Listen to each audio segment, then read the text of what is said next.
nós falaremos sobre a palavra Hukat, Parashá Hukat, que significa estatuto, né? A tradução correta, né, disso aí. Mas não é simplesmente estatuto de uma forma qualquer, mas de uma forma suprarracional.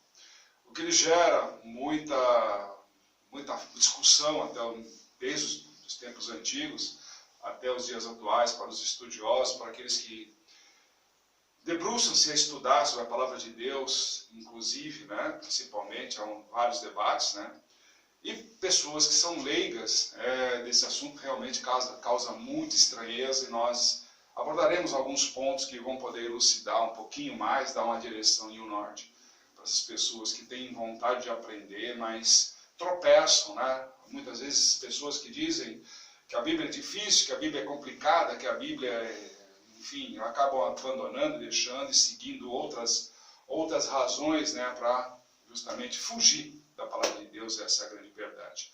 Mas hoje a gente vai conseguir passar para vocês um pouquinho daquilo que é realmente a verdadeira mensagem de Deus nesse caminho. Então hoje a nossa Parashá começa lá no livro de Números, capítulo 19, versículo 1, vai até o capítulo 22, versículo 1 também, envolvendo o livro de Juízes, capítulo 11, de 1 a 33, e fundamentado no capítulo 21 de Lucas, na Brit Hadashah, ou seja, o Novo Testamento, capítulo integral, inteirinho, capítulo 21 para isso. Antes de mais nada, você não está errando o calendário, não. O calendário realmente, para nós, revelado por Deus, que hoje é dia de Hukat. Enquanto muitos hoje, nos lugares, estão celebrando o que nós fizemos semana passada, que é a Parashá de Coré, né? Corá, para alguns, nós estamos hoje no tempo calendário correto. Por que disso?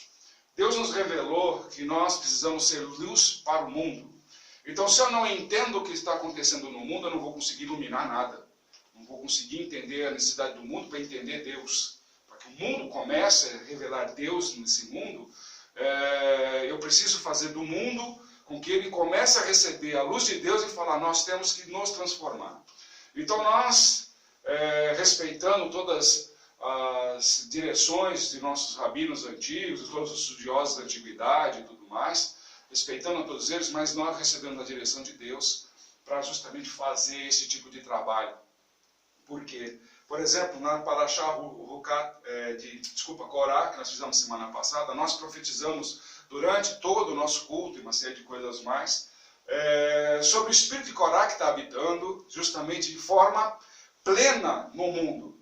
Nós vemos aí judiciários, né, pelo mundo inteiro, assumindo uma postura de ir contra toda a autoridade presidencial ou de primeiro-ministro parlamentar, enfim, todas as situações, e um legislativo bobo, digamos assim, simplesmente seguindo um poder corrompido pelo espírito de Corá.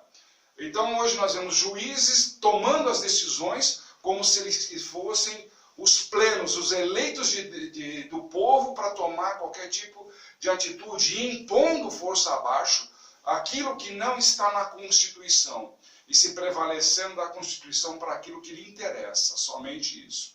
Então, esse foi o espírito de Corá, e essa semana, no mundo inteiro, nós tivemos essas revelações. Muitos países, né, do bloco todo, que nós conseguimos visualizar, que foram noticiados, outros que nem foram noticiados, porque nós sabemos como é que está trabalhando a mídia hoje em dia. E aí nós tivemos realmente o prazer de ver a revelação de Deus, que nos deu na semana passada, no Shabat passado, justamente aquilo que nós havíamos revelado aqui durante todo o trabalho que nós fazemos aqui, de estudos e tudo mais, durante todo o Shabat, né, todas as horas, tanto no dia de hoje como amanhã, né, e aí houve uma grande revelação, houve realmente profecias e tudo mais, que nós pedimos para que o Senhor nos mostrasse, e Ele nos abençoou.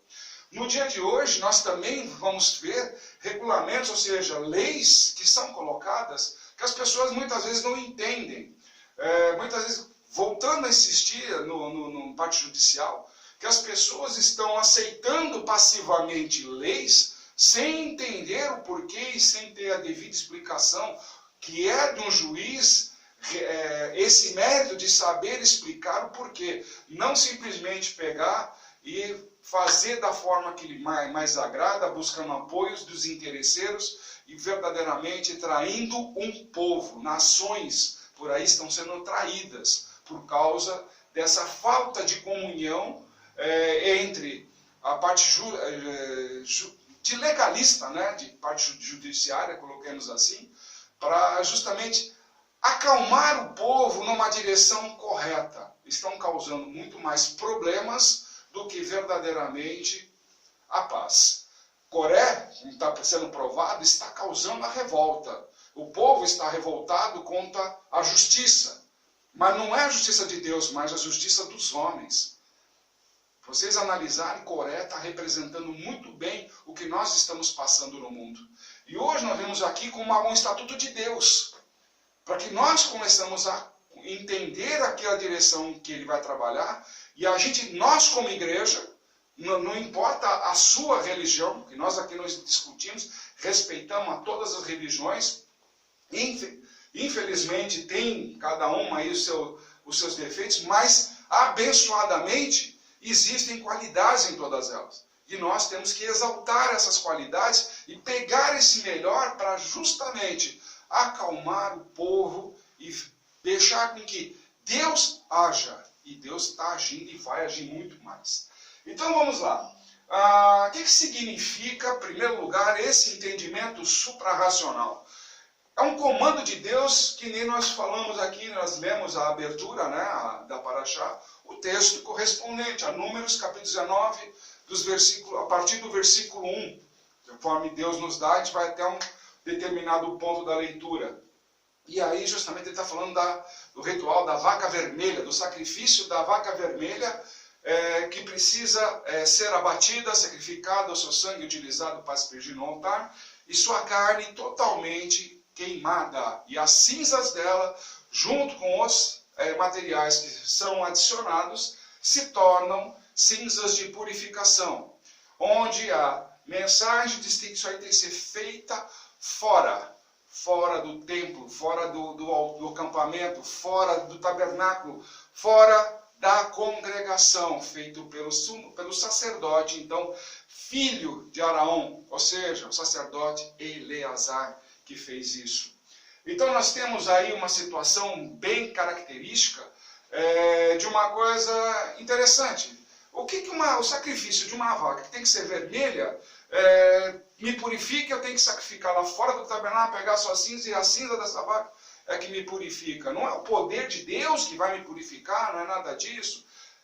Sim, é o poder de Deus que vai te purificar, entretanto ele nos dá a ferramental para que nós possamos ter material à mão, para que nós nos unjamos, nos limpamos e permanecemos em santidade. O grande objetivo é nos tornarmos santidade perante Deus, porque Ele é santo. E assim ele nos explica essa situação da seguinte forma. Mas por que a vaca vermelha faz isso? Um dos comparativos que nós temos, né, que todo mundo reclama, que todo mundo comenta, em todos os lugares que a gente vai, nós que seguimos a Bíblia fielmente, né, nos ensinamentos, assim, procuramos acender esses ensinamentos dentro de nós, na espiritualidade, uma das coisas que todo mundo reclama é: por que não a carne de porco, por exemplo? Esse é um mandamento suprarracional. Por que eu não posso comer se ela é gostosa, se ela é saborosa, que se faz aí vários pratos, né, digamos assim, saborosos e tudo mais, e tudo tranquilo. Eu não sou contra, como à vontade, sem problema nenhum. Entretanto, existe uma determinação de Deus: não coma. Simplesmente isso. Mas é saborosa, é aquilo e tal, pô, vou deixar de comer. E alguns até distorcem a palavra, que tudo se tornou santo, né? Tudo se tornou puro, porque não entenderam também a mensagem do que está no Novo Testamento, no Brit Hadashah. Eu já explico já. Deus está fazendo o seguinte: eu te dou o material, te dou o alimento, e no meio dele tem do mesmo como se fosse na arca de Noé, nós tínhamos animais puros e animais impuros. E aí a gente faz aquela pergunta: quem prevalece mais? é a sua natureza animal que quer saborear uma carne que Deus fala para você não comer, ou sua espiritualidade, o Espírito Santo que te toca, te transforma e te produz realmente um preparativo para a santidade, ou você cede e vai comer a sua feijoada, comer o seu torresminho, comer suas coisas lá que são feitas com carne de porco. São as escolhas. Mas não diga que você está em santidade, uma vez que você desobedeceu. Deus te dá a oportunidade de você saber medir a balança. Ou é pensamento racional, animal, né? A tua natureza animal, a tua velha natureza agindo sobre você, ou a tua nova natureza dizendo o que Deus produz, que Ele fala, devemos cumprir e buscar o entendimento nessa direção. Então é muito simples. É o mesmo trajeto da vaca vermelha que ele segue. Dentro de um campo espiritual, onde nós podemos abordar esse tipo de situação. Nós precisamos entender que a linha espiritual, a atividade espiritual, ela é totalmente rítmica. Ou seja, ela tem constante movimento, ela precisa de ter movimento. E o movimento dela é de revelação e ocultação. Como ele está na própria palavra, Deus oculta a sua face para que os reis a revelem. Está no livro de Provérbios. E aí você começa a analisar como isso é uma referência para mim, como isso funciona. Se nós adotarmos o pulmão, por exemplo, o pulmão não é estático. Ele infla e depois expele todo o ar que ele aspirou. Então, ou seja, ele tem um movimento. Mesma coisa o coração, ele tem a palpitação dele, a forma dele, contração e distensão, e é assim que ele vai trabalhando. Ou seja, ele tem um ritmo de trabalho.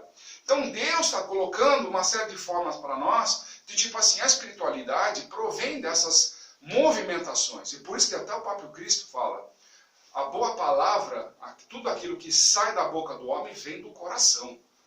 Então, ou seja, quando tem esse movimento que se oculta e você solta a voz revelando, isso é porque você está em santidade e porque você verdadeiramente entendeu o amor de Deus e você está revelando aquilo que estava oculto.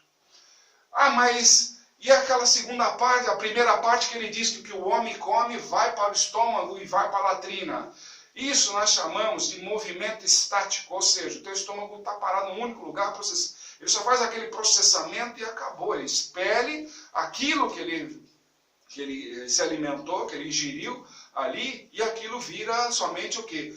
Alimentos para o corpo, para que você mantenha a subsistência, ok? E tudo isso vai para a latrina. Isso daí nós podemos comparar, nós falamos de espiritualidade, nós podemos comparar a religiosidade. A religiosidade nos torna estáticos. Como, por exemplo, você obedecer ou não obedecer. A religiosidade diz, você faz dessa forma aqui, e muita gente vai atrás do que o ministro fala, ou seja, o seu padre, seja o pastor, seja qualquer uma das filosofias que nós entendemos religiosas por aí, e as pessoas acabam ficando o quê? Engessadas. Como as imagens. As pessoas ficam engessadas naquele movimento ali e de adoração, aquela situação estática. Digamos assim, isso não te leva à espiritualidade. Espiritualidade é você ter esse relacionamento com o teu próximo, de aproximação e afastamento. Aproximação e afastamento. Esse movimento é um movimento espiritual. Não porque você odeia o teu irmão, pelo contrário. Você o ama, no sentido de querer ver ele sempre bem. Cada vez que ele procura se afastar de você por algum outro motivo, lá na frente ele procura ajuda, porque encontrou em você o verdadeiro sentimento espiritual de voltar para Deus e realmente ter um bom relacionamento. Por isso que a importância da gente estar ligado na palavra de Deus, o verdadeiro ensinamento de Deus, para que nós possamos cada vez mais avançar rumo ao reino. Não adianta ter uma grande congregação e grandes ensinamentos que nós temos no dia de hoje, que Deus nos dá de revelação, e faço um desafio até para vocês aí que estão aqui nos ouvindo e estão também nos assistindo, da seguinte forma: procure olhar a igreja pequena, a pequena igreja, pequena mesmo, pequena em unidade, que tem poucas pessoas ali, e procura ver o relacionamento dessa igreja com o seu ministro, ok? E procure ver as grandes igrejas, o relacionamento do ministro com o seu povo. Não é mandando os seus auxiliares, não. Mas quanto maior é a distância da última cadeira para o ministro, assim é a religiosidade dessa igreja. E quanto mais próxima a cadeira do ministro, maior é a espiritualidade. Ou seja, quando a ovelha se afasta de seu pastor, ela vai acabar se perdendo. Ou acaba se acomodando e não ouvindo mais a voz que a alimenta. Então, quanto mais próximo o rebanho de seu pastor, da sua condução, maior ela tem de entendimento, maior é o grau de entendimento na espiritualidade, mais ela avança no reino e a prosperidade não está nos moveres realizados pela religiosidade, mas sim o próprio mover que Deus coloca na tua vida para que você seja próspero e pleno. Então, esse caminho que nós vamos estudar no dia de hoje e amanhã, nos fomenta muito disso. Vai nos dar a direção de prosperidade, vai nos dar a direção do que é paternidade, uma vez que dentro desta paraxá, digamos assim, nós vamos falar de duas mortes, de Miriam e de Araão, e justamente uma das plenas situações que nós vivemos no dia de hoje, da necessidade paternal na espiritualidade. Quando Araão morre, vem ao falecimento, as roupas do pai vão para cima do filho, vestem o filho na nova função que ele acaba de exercer, de sacerdote para sumo sacerdote de toda uma congregação de Israel. Ou seja, para você ser realmente líder de uma igreja, líder realmente de lugares, não essa liderança barata vendida por aí, que você tem que ser líder disso, porque se todo mundo for líder, ninguém comanda nada, porque como é que o líder vai comandar outro líder? Nós precisamos parar com esse tipo de ideologia, de vontade de ser líder, mas ter mais vontade de ser de Deus, direcionado para Deus, que Deus vai capacitar você na sua liderança. Não são os homens, não, através de treinamento, nada disso. É o próprio Deus. Se você tem fé, se você confia, é Deus que te capacita. Não é você pagar para um outro que você nem sabe qual é a experiência dele com Deus. Você não tem ideia do que ele está vivendo com Deus. Ou se de repente ele está vendendo um curso para ele receber dinheiro para pagar as próprias contas. Porque ele não teve a capacidade, não foi capacitado, não teve um relacionamento com Deus, mas quer se dizer de Deus para te levar ao engano. Cuidado, Deus. O próprio Cristo nos alerta a isso. Cuidado com os falsos profetas, com as falsas promessas que vão sendo dadas e as pessoas sendo transformadas aí de forma errônea. Então nós temos aí um caminho onde a paternidade espiritual sim deve ser exercício até hoje. Não mais aquele negócio do tipo, agora você é consagrado pastor por um cara que vem de papel. E de repente, ou então aquele que uma vez, você é pastor, então eu te consagro pastor e ponto, e acabou. Mas não, quem é esse pastor? Qual é a história dele? Qual é a árvore que ele vem? Qual é a paternidade que são exercidas sobre ele? Então, o que ele traz para frente? Do mesmo jeito que no livro de Hebreus, nós temos a galeria da fé, onde dá os profetas, aqueles que estão esperando pelo nosso mover, é assim também a plena paternidade que há sobre eles, vem arrastando durante o tempo sobre nossas vidas, e que nós realmente precisamos honrar pai e mãe, a paternidade espiritual. Então nós temos que verdadeiramente entrar no novo tempo agora, entendendo que tudo é de acordo com a vontade de Deus, não com a vontade da velha natureza. Da velha natureza que habita hoje na maioria das pessoas.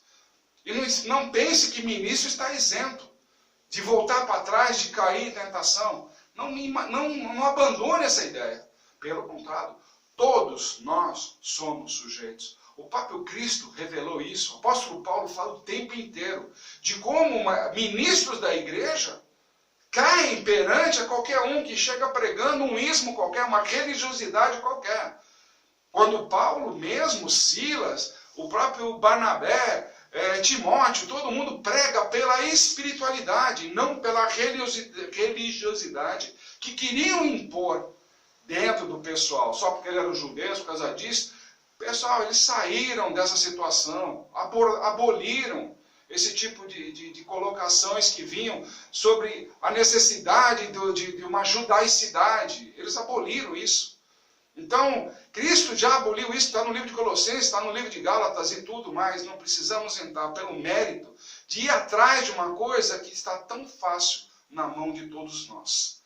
Cristo ama vocês.